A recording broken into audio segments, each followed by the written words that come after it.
Hey, hello. I'd like to welcome all of you here in Piper Auditorium and our audience watching at home. Thank you for joining us today. I'm Mark Lee, the chair of the Department of Architecture, and I want to begin by acknowledging that the Harvard Graduate School of Design is located on the traditional and ancestral land of Massachusetts, the original inhabitants of what is now known as Boston and Cambridge. We pay respect to the people of Massachusetts tribe, past, present, and future, and honor the land itself, which remains sacred to the Massachusetts people. The school also recognizes the work of the Harvard University Native American Program in cultivating the relationships that led to the creation of this acknowledgement. And before we jump into today's event, a quick reminder that we have live captioning available for our virtual audience. To enable captions, click the closed captioning button at the bottom of the live stream window. I also want to invite you to join us for an upcoming GSD public program. Tomorrow at 6:30, Women in Design hosts writer, artist, educator, and organizer Natasha Dillon for her annual International Women's Week keynote address, co-organized with Harvard Women's Law Association. So hope to see you tomorrow. Today's event is supported by the Aga Khan Program at the Harvard Graduate School of Design, which is dedicated to the study of Islamic art, architecture, urbanism, landscape design, and conservation. I'm delighted to welcome Mariam Kamara, who was the Aga Khan design critic in architecture here at GSD last semester, to deliver this lecture. Mariam is an architect from Nigeria and the founder of Atelier masōmī, an architecture and research practice with offices in Nigeria's capital, Niamey. Since 2014, Atelier masōmī have been tackling public, cultural, residential, commercial, and urban design projects. Notable works include the Hikma Community Complex, designed by Mariam together with Yasamin Ismaili, an architect from Iran, which won the Gold Lafarge Hosam Award for Africa and the Middle East, as well as the Silver Global Lafarge Hosam Award for Sustainable Architecture. Or the Dandaji Regional Market, which was shortlisted for the Design Awards in 2019. Upcoming projects include an office building in Niamey, as well as the Niamey Cultural Center, which Mariam designed under the mentorship of David Ajay as part of the Rolex Mentor and Protege Initiative. Amongst the many accolades and awards she has received, Mariam has been named the laureate of the Prize-Claus Award and an honorary fellow by the Royal Institute of Canada. She has been named one of the 15 creative women of our time by the New York Times. Her firm has appeared twice in the AD 100 list, as well as being a Dorfman Awards finalist for the Royal Academy of Arts. And she's now currently working on projects all around Africa, Middle East, Europe, and North America. I think when I look at Mariam's work, I think it's really poignant in bringing up the question of history and tradition. At a time when many architects operating globally today are reluctant to consider what they do as being part of a larger cultural history. While her work reviews the role of historical precedent as a source for form and climatic response, what is particularly interesting to me in Mariam's case is how the narrative of that history is viewed and constructed. On one hand, Mariam grew up in the Sahara Desert, had been exposed to the early Hausa architecture of the 19th century, the traditional global construction that provided thermal comfort in a climate that could, she said, sometimes reach 110 degrees Fahrenheit. I can't even fathom. On the other hand, Mariam studied architecture in the US and was a founding member of the Seattle-based collaborative United for Design. So she has been exposed to two historical chronologies that have little intersection with one another. On one hand, the Islamic and African chronology, and another one which is primarily Eurocentric and colonial. Whereas the Islamic chronology might include the histories of Ghana, Canon, Hausa, Mali, empires, along with the relatively short period of the history of colonization of Africa. The Eurocentric chronology could narrowly focus on the colonial interpretation of the so-called Neo-Sudanese architecture that came from the French. I think having been familiar and critical with how these historical narratives were respectively constructed, Mariam were able not only to find a deeper and longer historical time frame in the references for her work, but at the same time, able to achieve a fluidity in the resources for her references that expands beyond the local to areas that are geographically or climatically related. For example, in her cultural center in Niamey, perhaps from a Eurocentric perspective, one might relate it to the work of Baroque, but actually Mariam was looking at like wind catchers from Iran or stepwells from India, Or in the Niamey 2000 housing project, she looked at the traditional courtyard as a model to create rich layers of private, semi-public, or public spaces, as well as a tool to decrease energy consumption and make the homes more affordable in the long run. Or in the Hikmah religious and secular complex, where the architecture language is rooted in the local context, with a wider toolbox of knowledge to support social changes, such as the inclusion of women and youth in a historically male-centric edifice. Or in the Denjaji regional market, creating shade for the public spaces become the beacon of the project. I think after one looked at or experienced Mariam's buildings, I think they would be remembered not only by their power to elevate, dignify, and provide people with a better quality of life, but also by their informality, by their lightness of being, and ultimately by a sense of kindness.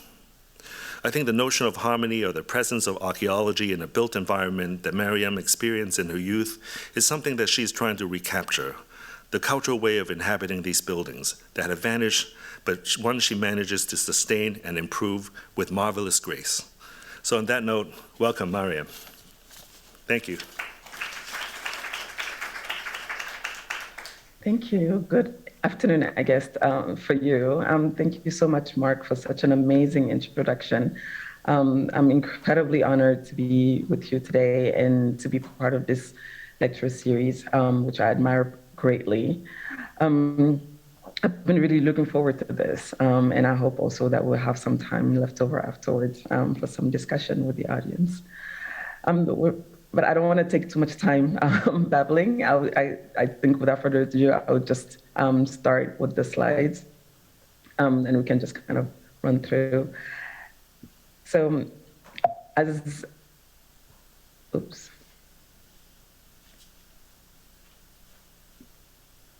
There we go. Thank you.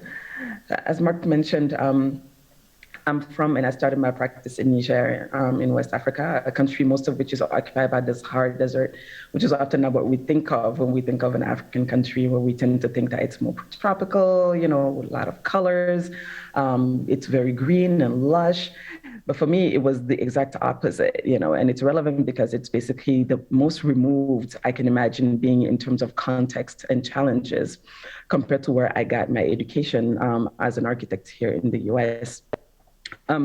As Mark was saying, you know, growing up, my formal elementary school education taught me about the great empires and vast wealth, the great universities, the grand architecture, great culture that populated the area. And this is only for West Africa, not even for the whole continent, right?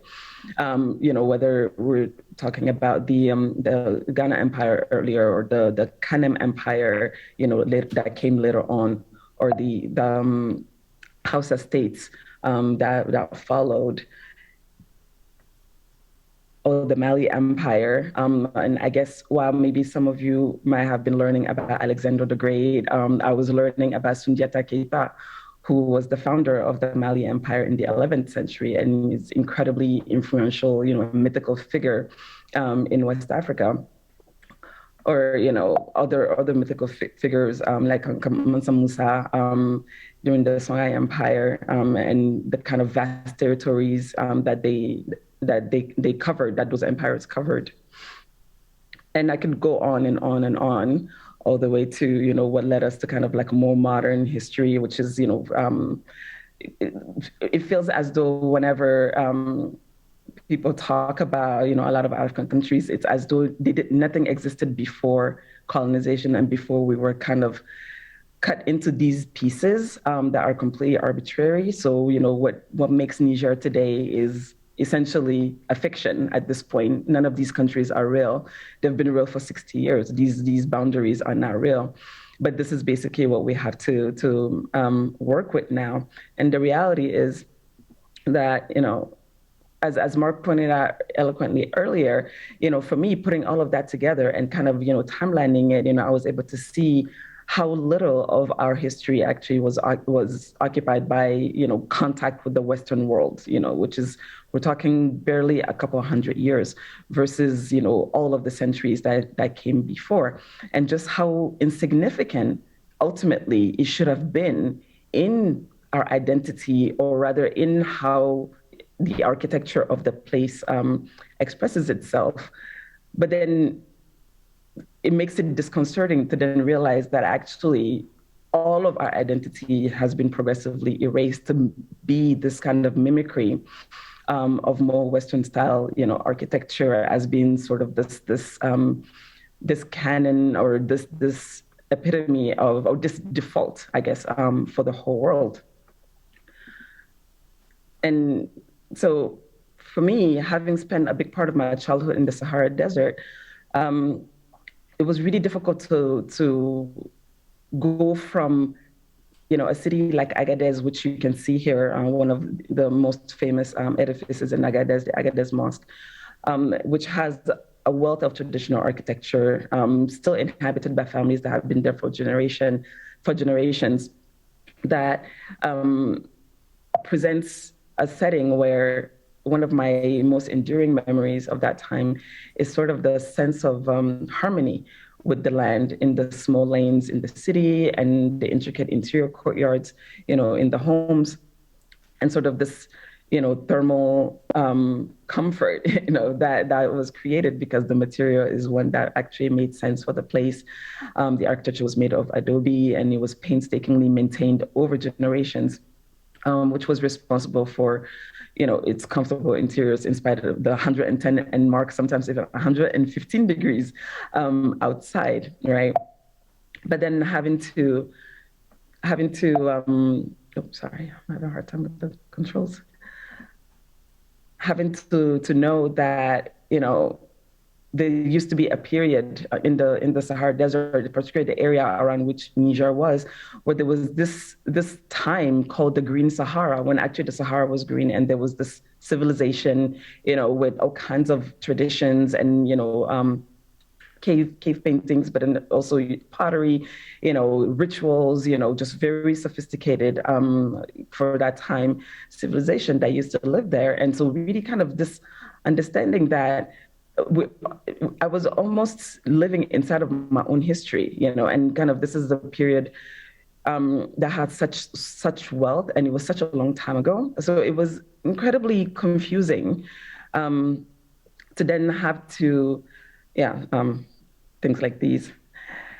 It was confusing ultimately to have to come to the realization that when we are even though we lived in such an environment with its history and climate and this unshakable influence, that it had on my ideas of beauty and sustainability, when it came to the pedagogy and going to architectural school, I got, I guess, the exposure and the message was incredibly disconcerting.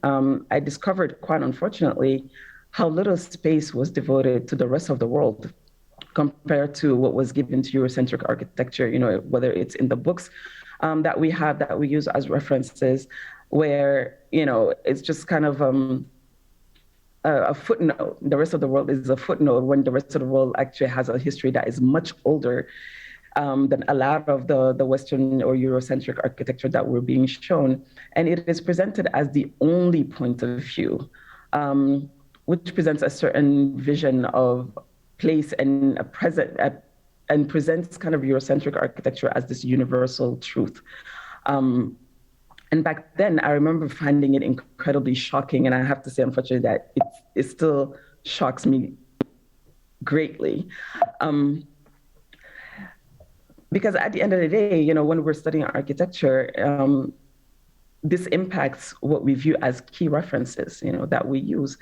And if we consider that even a recent time period between the Renaissance and the 19th century, for example, in Europe, well, during that time, also in India, for example, Mughal architecture was at its peak. And earlier, while Europe was in the Middle Ages, Sahelian empires, which I showed earlier, peaked economically, culturally, and architecturally, and had this incredible wealth to draw from, in terms of our knowledge and understanding, of the world.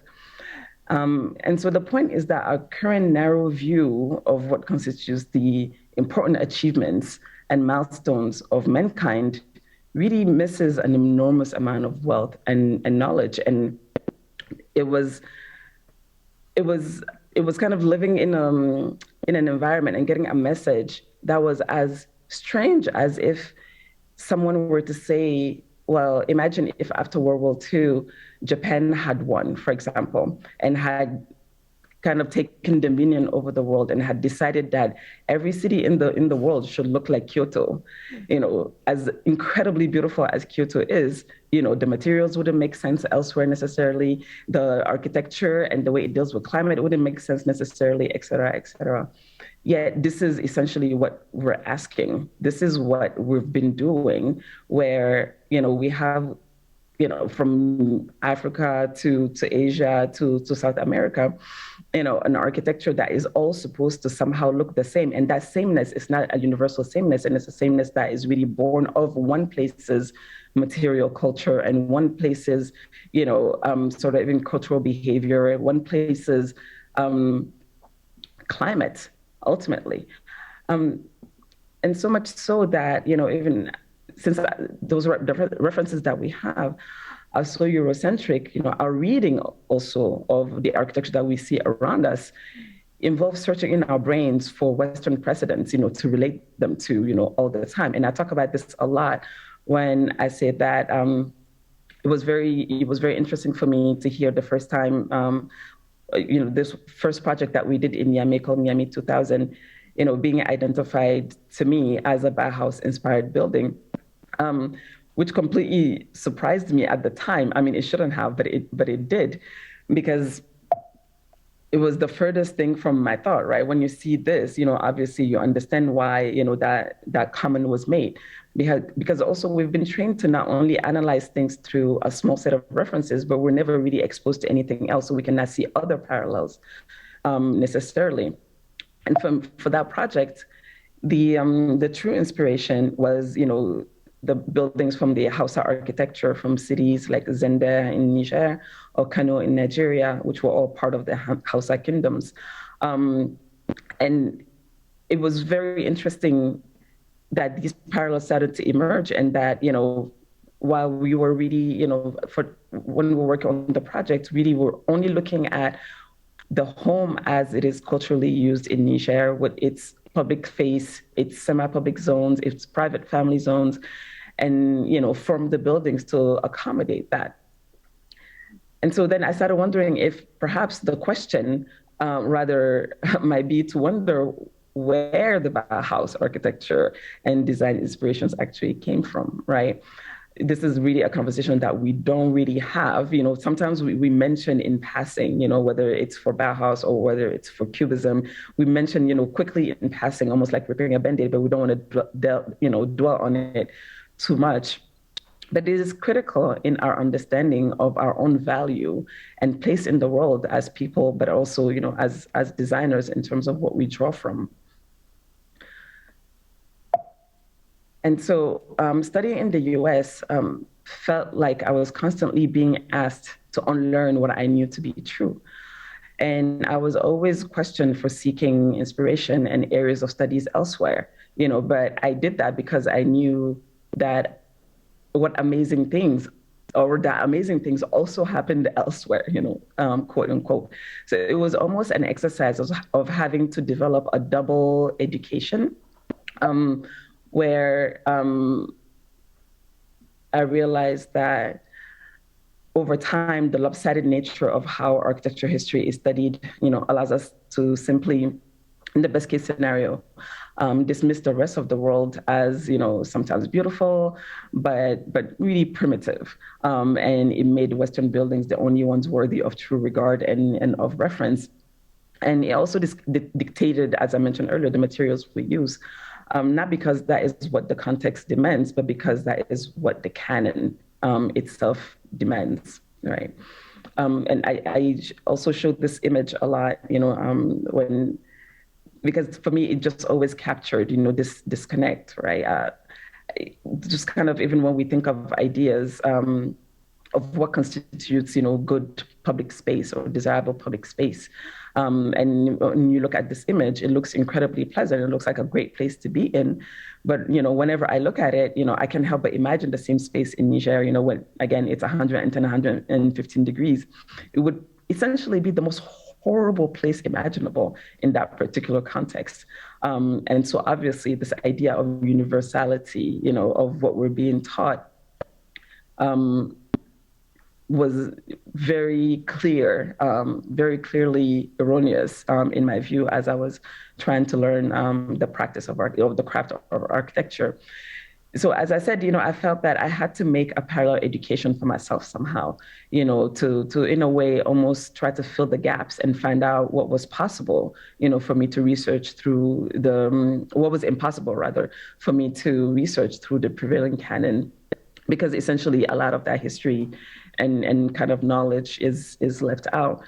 So, there were a few references that allowed me to know what some of the pre-colonial cities look like, like the city of Kano that I reference a lot, what their interior richness, was like, what the sophistication of their structural solutions, for example, and analyzing that and understanding how it all came together and how it works. But also, the materials that were being used and the techniques that were being employed were incredibly fascinating. Even the way bricks were being made, were not bricks as we think of these rectangular, shaped objects that we build with, but they made these bricks that were cone shaped. And that also helped to make these walls that are slanted, just effortlessly and naturally, that helped to shed water, that helped to guard the walls against erosion, et cetera, et cetera. So there was just sort of this wealth of techniques, that I never encountered before and I could not, imagine. But obviously also along the way, I also realized that even the documentation and scholarship that is available can also be fraught with traps, particularly because of the way we are often taught to practice and see architecture as just a form to be analyzed, to be deconstructed, and reconstructed, or sometimes even just a series of, motifs, to pastiche, in a sense. And that actually is completely related to what was said at the beginning in the introduction, of what the French did during colonization in West Africa by creating this style called Neo-Sudanese that is based on architectures like this one of the Mosque of Djenné, making that sort of the epitome for everything that they thought architecture should be for that part of the world, regardless of whether it was relevant or not from a typology point of view, which then, gave way to buildings like these, which is a maternity ward in Senegal, which looks just like the Djenné Mosque that I showed previously, or this train station, in Burkina Faso. And we also have similar, architectures here in Niger, this is the presidential palace. And all of these buildings all arbitrarily look like mosques because they have the minarets, they have all of these things. So essentially, the problem was that the form that was being used loses its actual meaning, and it's just reduced to a plastic rendition.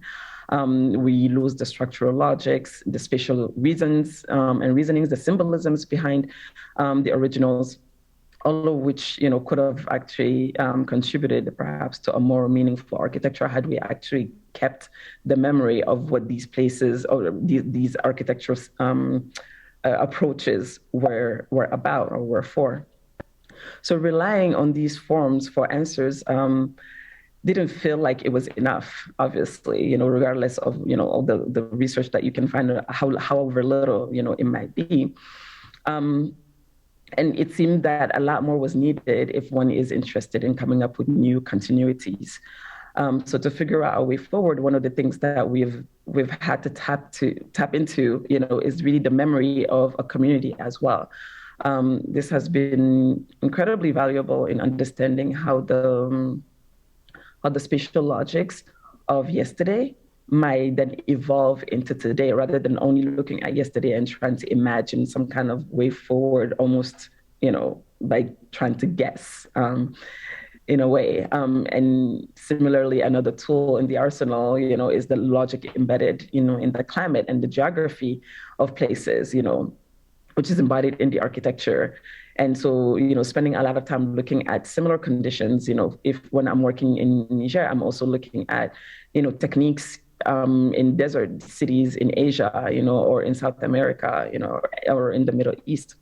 Anywhere where there can be parallels, that kind of help to shape, the architecture, whether it's how you harness water, how you save water in the desert condition, or how you help ventilate the inside of interiors when you have scorching temperatures, or notions of verticality and what they mean, and what the scale is, and how you could have one house that could be on like 7 stories, but it's so compact and distributed in such a sort of different way of how we think of domestic interiors being built up, which both does something to the climate, but also does something with density. So it's just been incredibly interesting to just look at all of these different approaches. And during, from a practice point of view now, it was just really about bringing all of that together, right, at the end of the day. And so during our explorations of the local context in Niger, one thing that one cannot miss is the prevalence of blank walls, everywhere, and which is a direct response to the climate. Once again, this picture was taken in the old town of Zender. And we've learned a great deal from these strategies aimed at creating shade, but also avoiding, having openings to the streets, and shielding, those openings from direct sunlight. And so we've been experiencing, with a lot of these different approaches, even in completely different typologies. We're currently working on an office building, that we've kind of applied some of these principles to by just kind of taking the blocks, splitting it up, trying to create opportunities for ventilation inside, but without necessarily having to create a courtyard, which a house would have, right? Trying to analyze what the sun is doing, on its path, and sort of how to best protect openings, against it, creating these approaches of manipulating the facade, to create shade and to create zones where then you can have openings that can be protected from, the sun, but also can bring in enough light within. And so it was fundamental, it kind of used a lot of the courtyard architecture principles, but it was really about energy conservation. It was about, climate control in that sense, especially in the office building where it's really important, but it was also about acknowledging, the memory of the material, that would be appropriate for this place, which would be earth. So which would make this building one of the first earth buildings, multi-story, kind of commercial / office building, made out of earth. Because there are also economic advantages, that we cannot ignore, related to these choices and related to the fact that we're using these materials, where using the earth bricks, for example, make it 30% cheaper. So for the client, this was actually very interesting proposition, right? And because the material also helped reduce energy consumption tremendously in an office building, these things matter greatly. It really embedded these long-term savings that all of a sudden are starting to make this approach, or this kind of material that normally is stigmatized and be considered sort of material of the poor, all of a sudden something that could be attractive and incredibly contemporary. And so the project will be completed at the end of the year, but it's been this incredible testing ground that allowed us to start exploring how the architectural memories of a place can take fundamentally different forms and adapt to the new typologies of today, in a nutshell.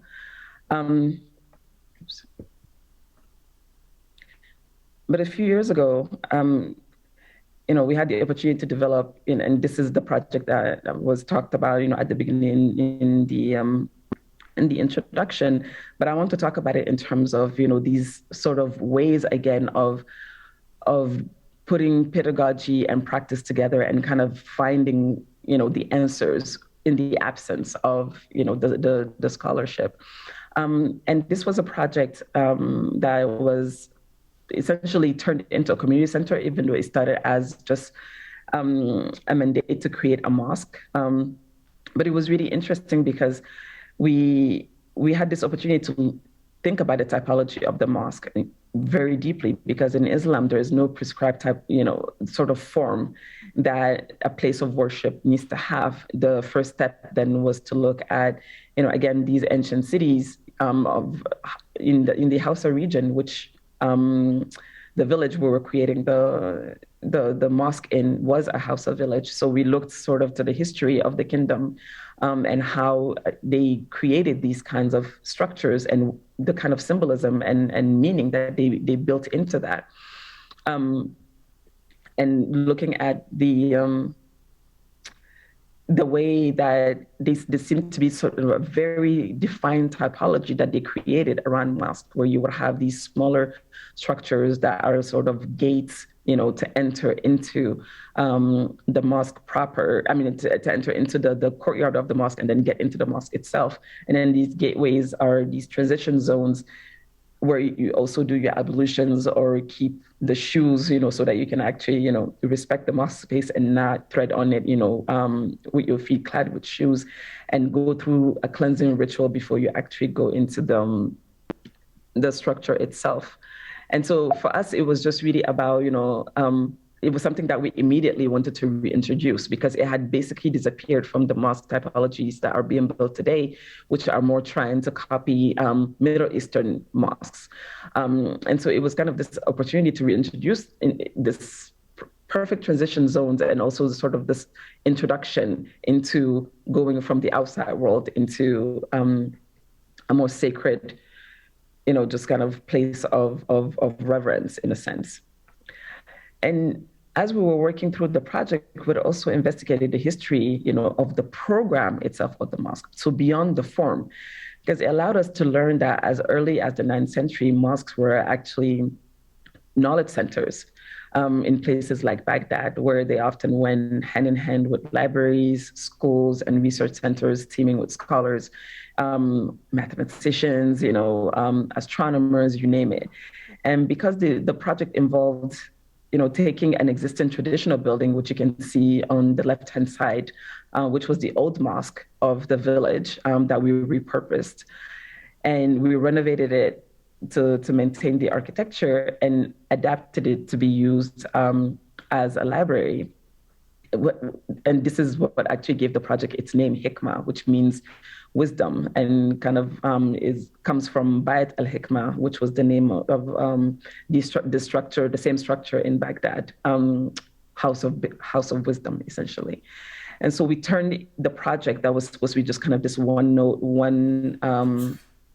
building project into this community center where we were able to preserve this old architecture, this old building, but also create something of a campus that would have, a library, classrooms, workshop spaces, places to kind of congregate and come together and study, and also places that would be a lot more open to different parts of the population. And essentially then tapping into the memory of Islamic culture allowed us to bring back a typology that is directly relevant today in a context of growing tensions between secular knowledge and religious practice. So and that came from tapping into the memory of the community, right? And so all of these things come together when you start seeing that within the community, there was starting to be tension with the notion that education somehow is something Western and that it does not belong, where a house of worship should be. And the project was this amazing opportunity for conversation around the notion that actually the true, real, original places of worship, of the religion did include places of knowledge. And this is actually, supposed to be kind of the best version that they can possibly take, the best form these kinds of projects could possibly take. And developing this project was also about understanding that the clues about a place is also embedded in the people who carry the knowledge within them and pass it down, right? And so harnessing it has been one of the most important aspects of the project and also of our practice, since then. We've approached the traditional masons who had created the original building to have them bring the Adobe building back to life because it was really derelict and falling apart. But also to learn from them things that we can learn in our, we had no possibility of learning in our Western focused schools, right? Some of the things that were very similar to some of the drawings that I showed earlier that showed the structures of the domes, how they put them together, how decking works, in this particular context, how the beams, were shaped and how they were reinforced, et cetera, et cetera. And that was sort of the biggest gift of the project, because then these traditional domes, that are shown here, in this old mosque that was turned into a library, allowed us to defer to these masons as the true experts, for this, and for us to just be the students for a change. And we collaborated with them to also sort of introduce new, in the restoration, sort of new improvements, for example, to the material that they used, while we're learning from the techniques that they use from a structural point of view.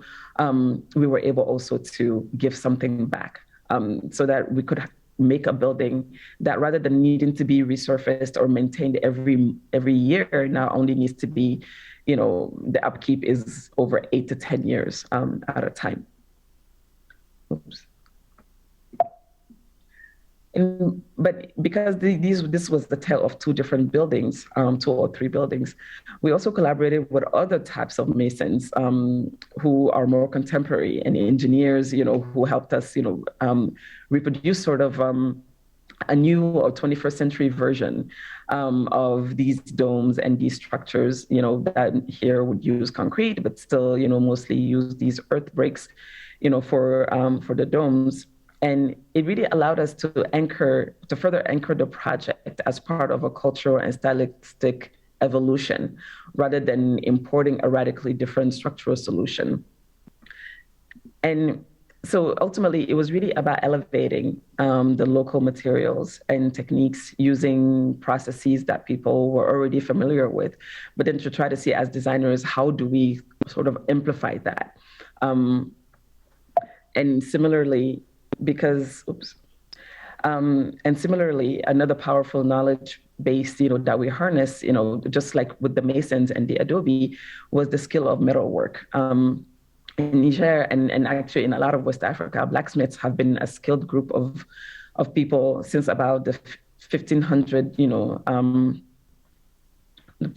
years ago, roughly. Similar to Masons, they were organized into guilds. They were incredibly respected. They were attributed mystical powers, actually, and powers so great that it was believed that their ingenuity and their skill could actually help win wars and take over empires. But today, because Niger is an arid country where we don't really have access to wood, they have become, they've evolved and kind of transformed. And instead, they've become these masters at using these vast amounts of recycled iron and metal that is discarded, just like the ultimate sustainability move, that is discarded all over the city. And it's sort of concentrated in these areas where they melt down the metal and then turn it into these tubes. And the metal comes from discarded motorcycles and car shells, and things like that. And they make everything from utilitarian household items to these metal tubes that are then used to make light structures, to create screens for doors and windows. And so we just looked at how to use that. And it was astonishing to see how, with just a handful of tools, these modern day blacksmiths could make just about anything, really. What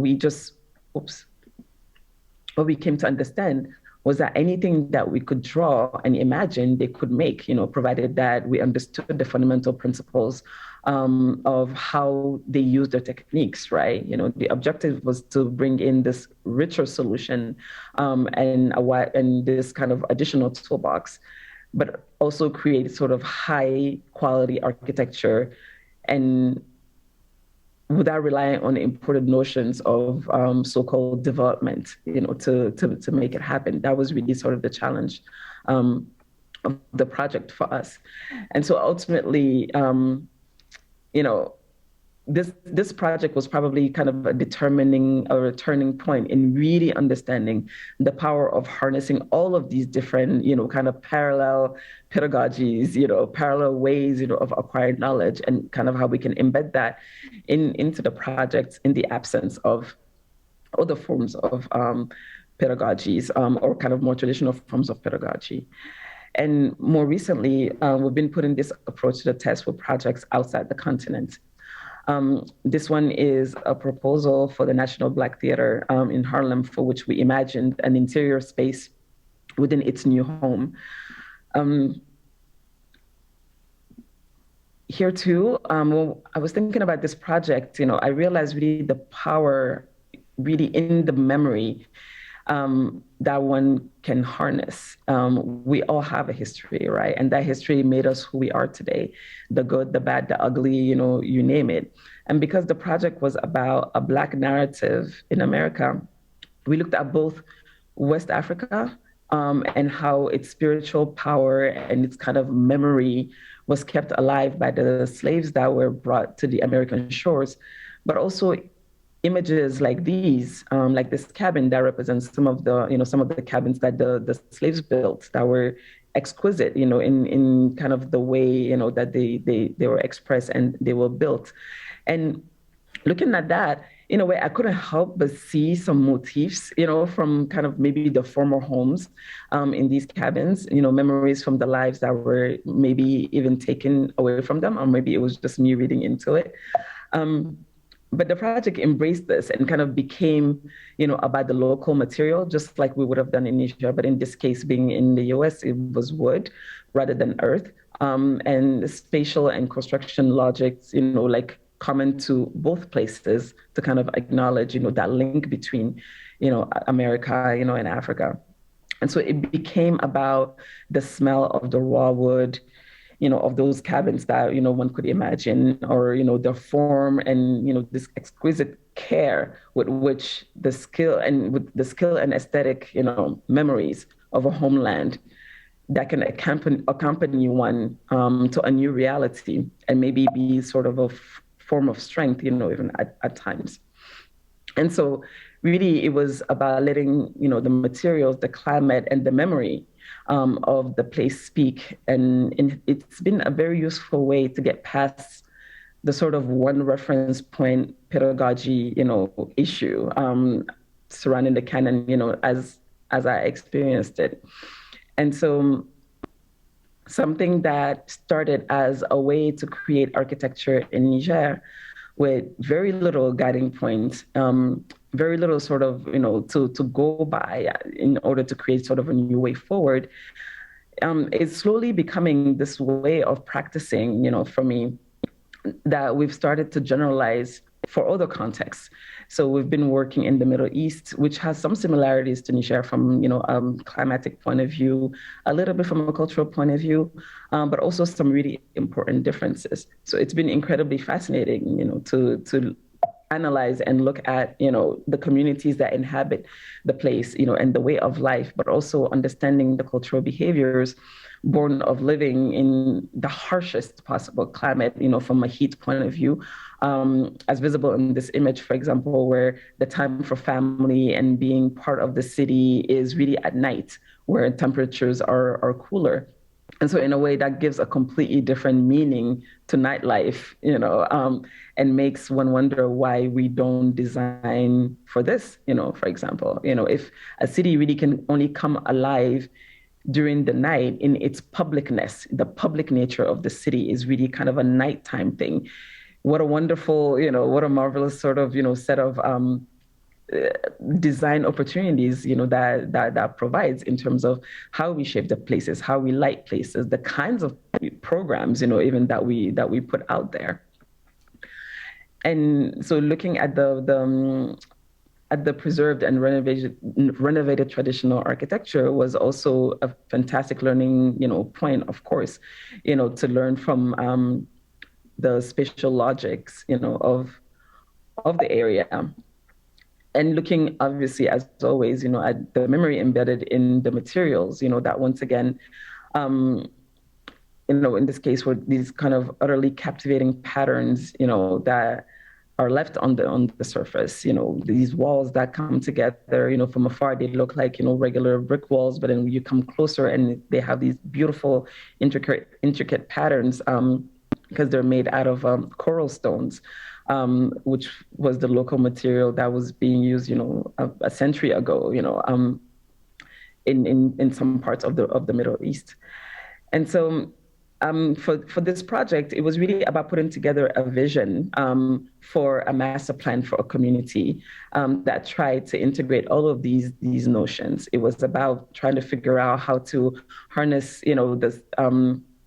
the history, the climate, the community, the need for community, the need for the need for also a certain sensitivity in what is comfortable and what is not comfortable.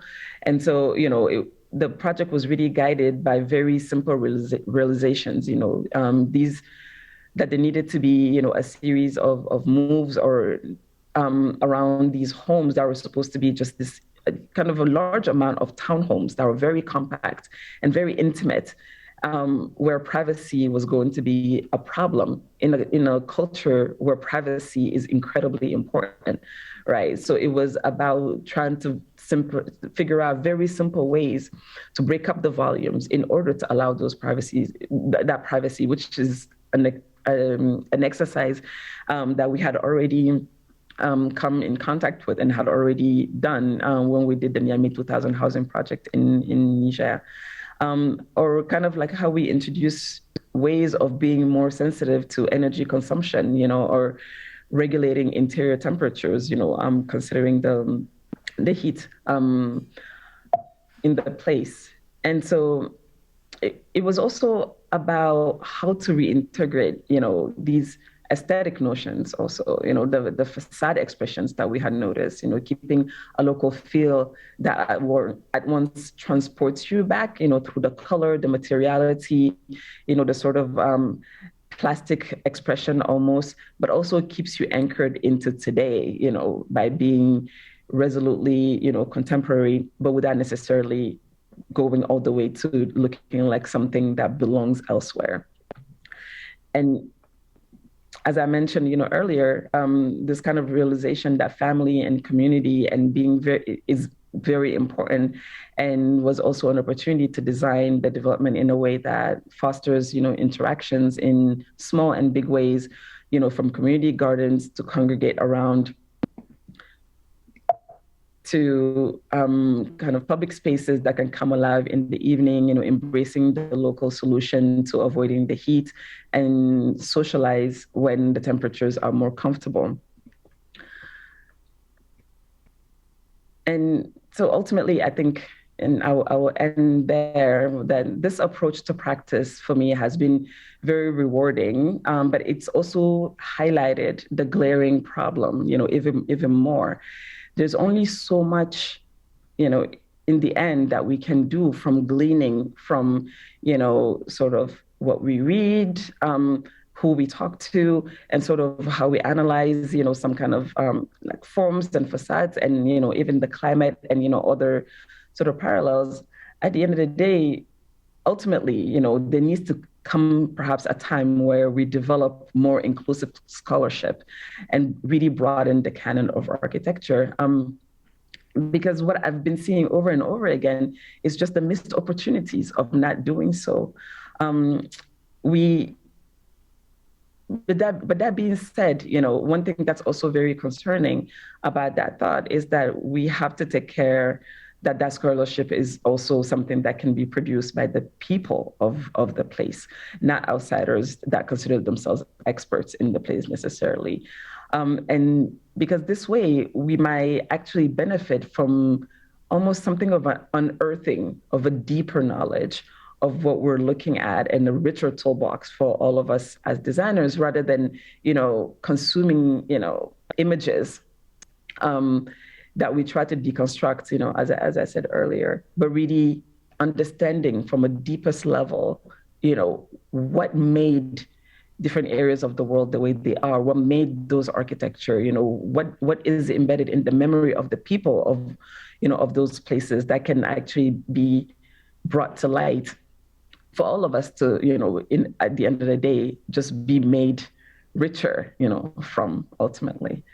And hopefully, this is one of the directions architecture, or maybe architecture education, will be going towards, in the future, but we can only hope. Thank you.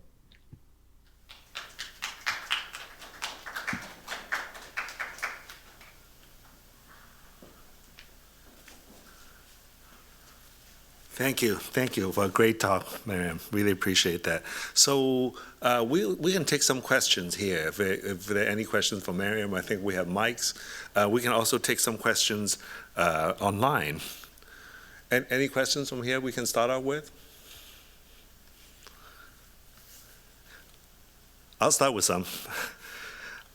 So I have many questions. I really, really appreciated, Mariam, you not only showing the work, but also showing the impetus behind your work, the history of how you evolved as an architect, the different positions that you've seen.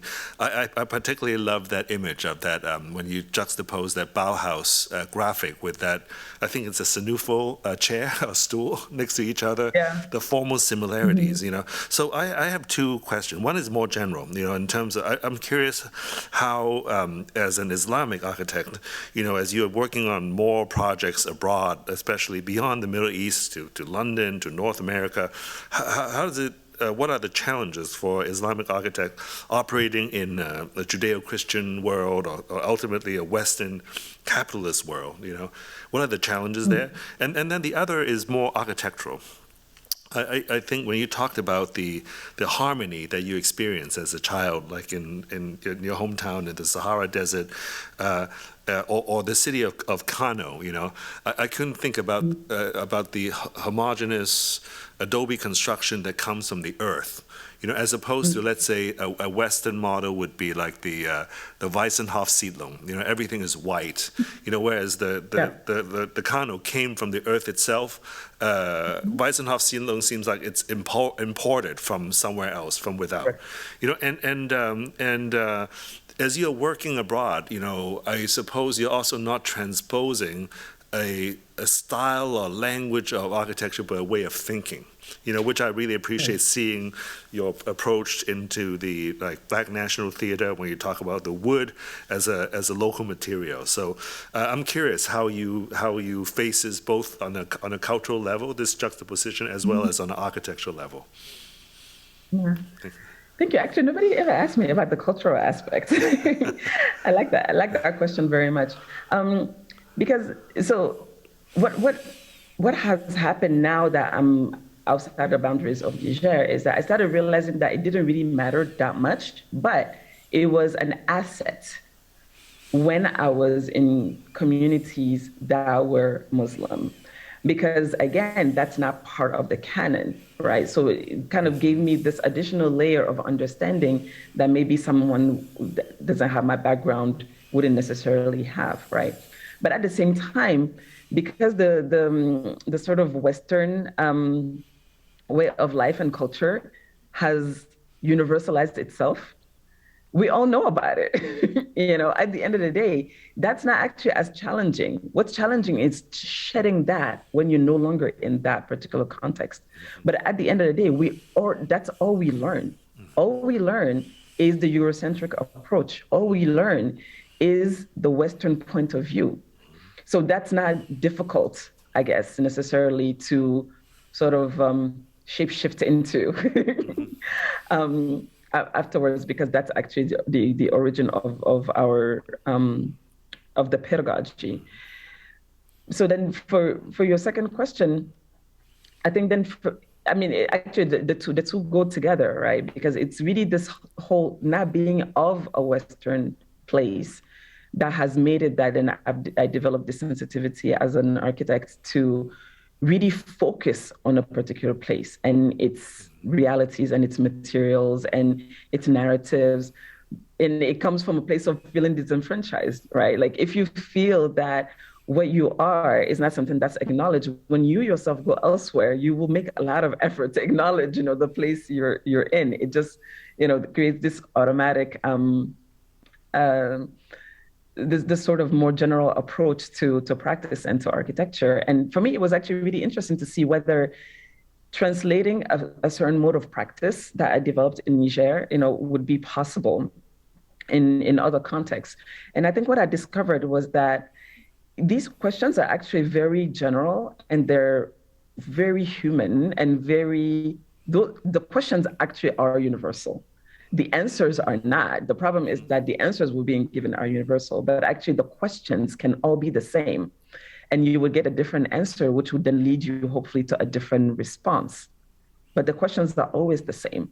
You're always looking at, these conditions. You're always looking at how the building would be inhabited and used, and sort of claimed by its users. All of that is universal. Thank you, Mariam. I mean, there's another follow-up question that has more to do with when you presented the historical aspect of the colonization of African architecture. Because on one hand, one could say that there's one type of colonization that comes from imposing, let's say, a certain classicism, to a different culture. But the one that you pointed out to, the Neo-Sudanese style that came from the French, but in a way took the canonical work, let's say the Friday Mosque or the Timbuktu Mosque, and interpreted that into a so-called African style, Sudanese style. And I'm curious, is there a inverse model, as you are working in the U.S., like the National Black Theater?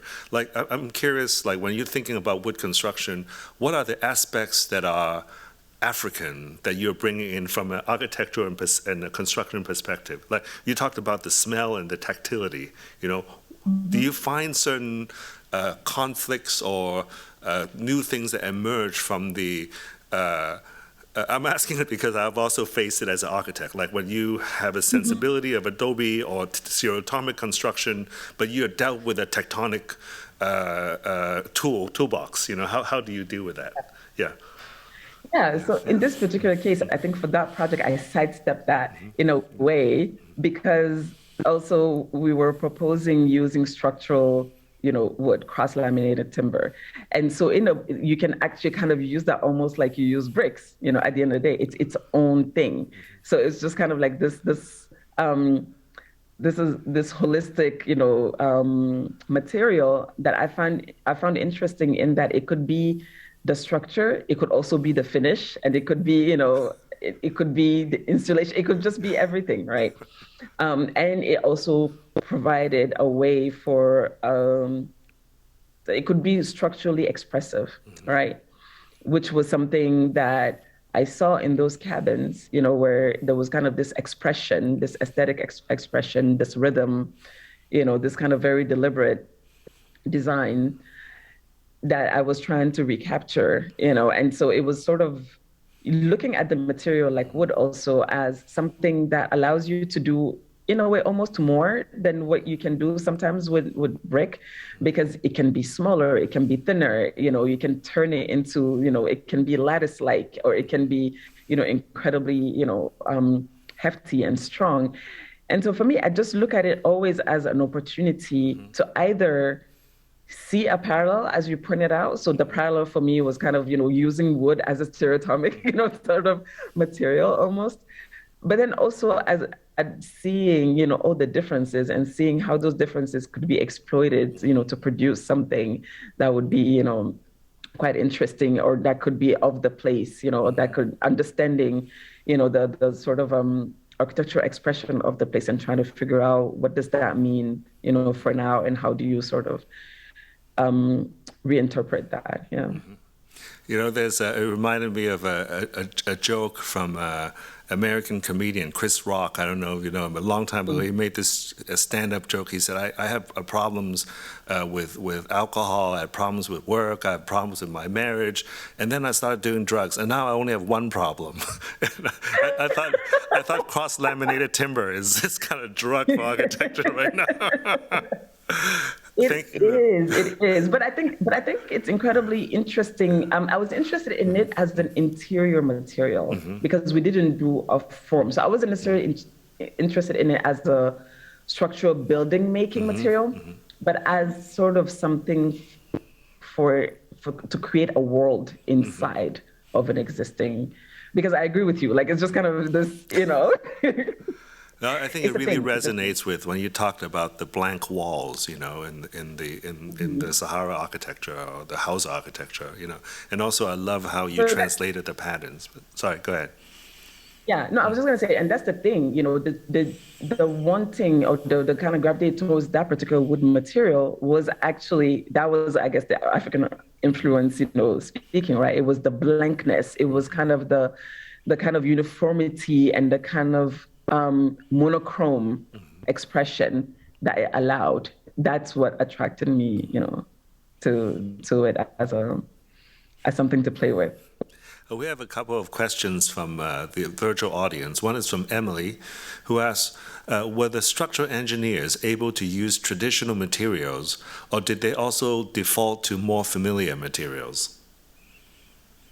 That's an excellent question. So actually, we did have to default to for the new structure to concrete and steel for the beams and for the columns, for the simple reason that the structural engineers, when it's kind of like one level building, 1-story building or something, they could do kind of a more traditional, you know, construction, but we were dealing with heights that the traditional technique actually could not handle.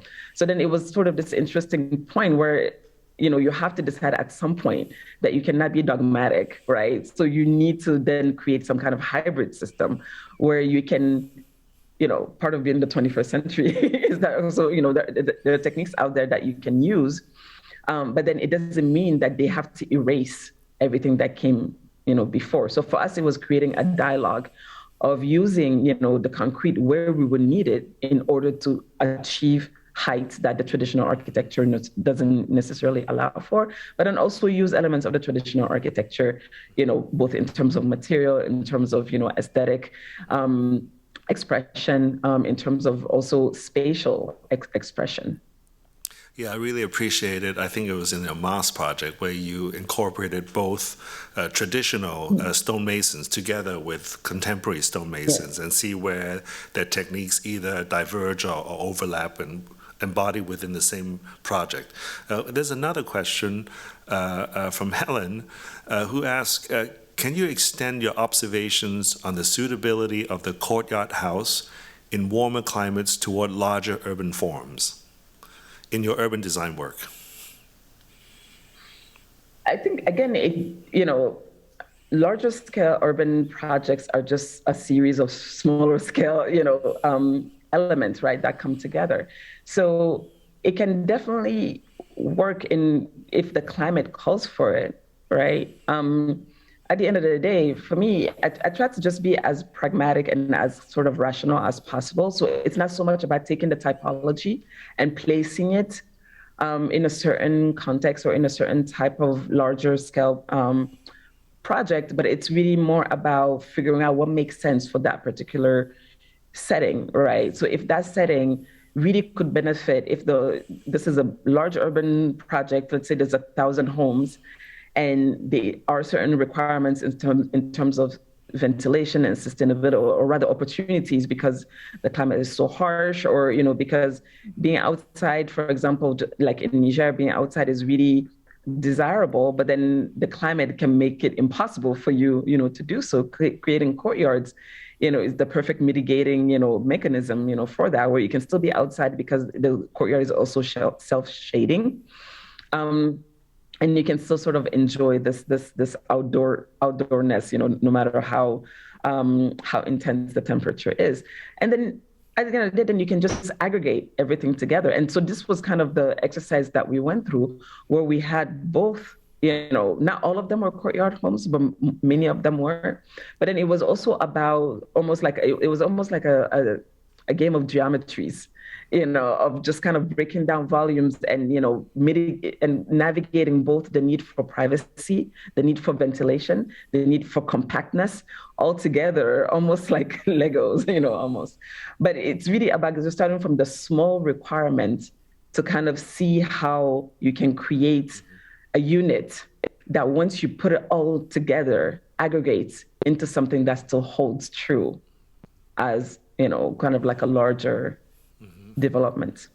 Yeah, it's really nice to see that you ended your presentation with that master plan project, because a lot of the things you showed in the architecture scale was become evident in a larger scale, or the aggregation in a larger scale. There's a question that says, do you feel pressure to conform your work to be more palatable for the design community outside of Nigeria and Africa? And I would also maybe add on to that question.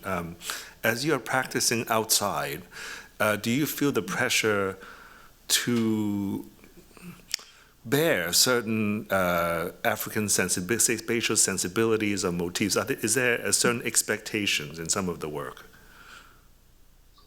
This is such a great question. Wow. So I think there are expectations. I think those expectations are normal. I tend to I like to think that those expectations don't matter to me. Because again, what matters to me is the answer to the question, right? There are certain aspects of my design thinking or kind of my aesthetic taste that will always come through. So in a way, and that comes from, I wouldn't call it Africanness, because literally the architecture that we do in Niger wouldn't make sense, just 3 countries down, So at the end of the day, maybe it's Nigerianness, more so. I think there is an expectation that, what I make should look relatively the same or something similar. But that's just, I think, because we're used to seeing architecture and architects sort of duplicate, a certain form, sort of as a signature. For me, the challenge is going to be trying to figure out, if the two necessarily need to go hand in hand, right? Because I don't necessarily consider everything that I've produced as of today as a signature, but because it just all happened in the same climate and the same place, they have a lot in common. So that's kind of like for the first part of the question.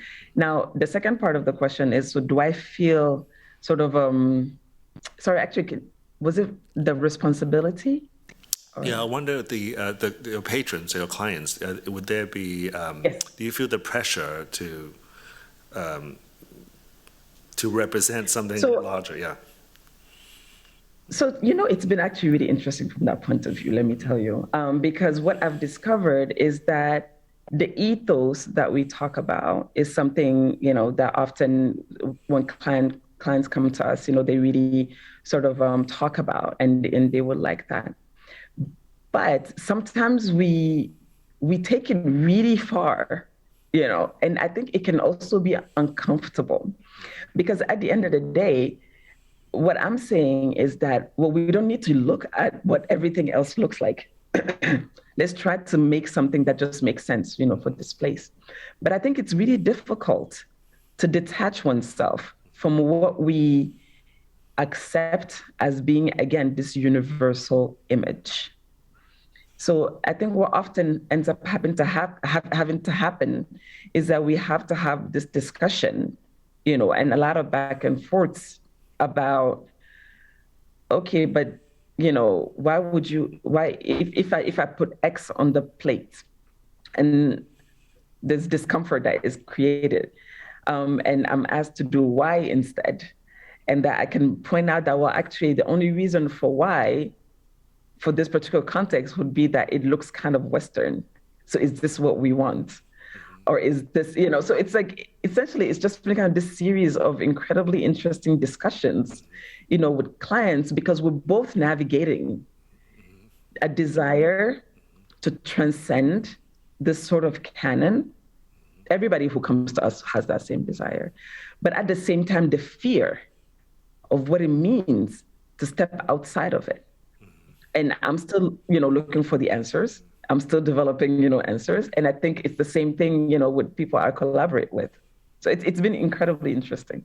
Yeah, that's really a great answer, because it also answers a lot of historical episodes, back from the Renaissance days to even I thought of I.M. Pei when he first went back to China to design the Fragrant Hill Hotel, when he tried to engage the local vernacular, whereas there's a disjunction between what the clients expected him to do as a North American glass building to what he actually wanted to do in that locale. But we have a question from our audience here. Please use the mic, please. Good afternoon. My name is Bolade Elijah Samuel Richardson. I envision a world united by design through architecture, science, and technology. During my youth, I was shown the wonders made by the Moors, achievements fostered within the Iberian conquest, the establishment of mosques, churches, and temples, monuments, examples such as Alhambra in Granada, Spain. I'm particularly interested in how we can converge the relationship between the old and the new, as well as the relationship between architecture and masonry. What actions would you advise architects and designers bring forth in advancing scholarship, as well as policies that invoke this vision? Thank you. Thank you. I think that really speaks to sort of what I was saying at the end of the lecture, right? There's just kind of this huge hole, this missing piece of our sort of our education, as architects that needs to be filled. And it needs to be filled by architects however we can, in terms of, our own research, and sort of travels and things like that.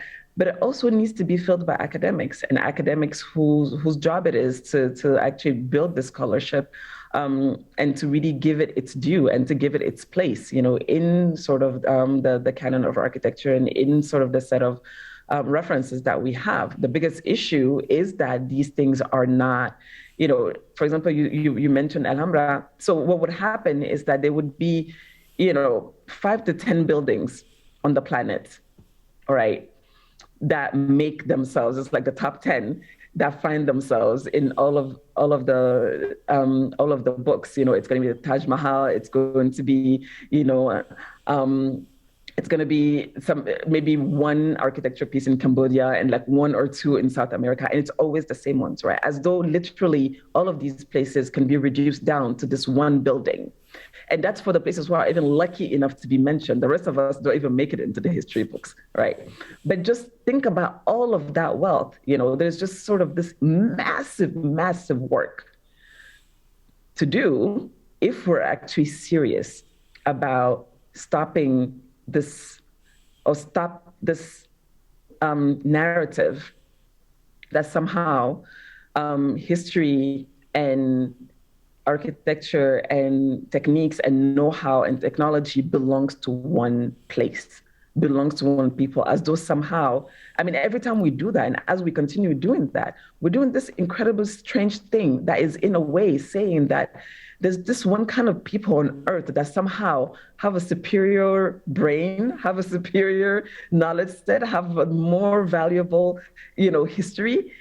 That's a very strange way, to look at the world. And somehow that's what we're doing, So at some point, if we're serious about, stopping doing that, all of that has to happen. And meanwhile, us as architects have to, while we're waiting for that scholarship, we have to take these steps on our own and do what we can, to contribute to that wider knowledge, ideally. Well, I couldn't think of a better statement to end today's event. Mariam, I think it really summarizes your position that have been driving you. You have been an inspiration to the field, and we are privileged to have you as our Aga Khan visiting critic, and we look forward to see you again in person. Thank you very much. Thank you. Thank you. Thank you so much. It's been such an honor. Thank you. Thank you so much.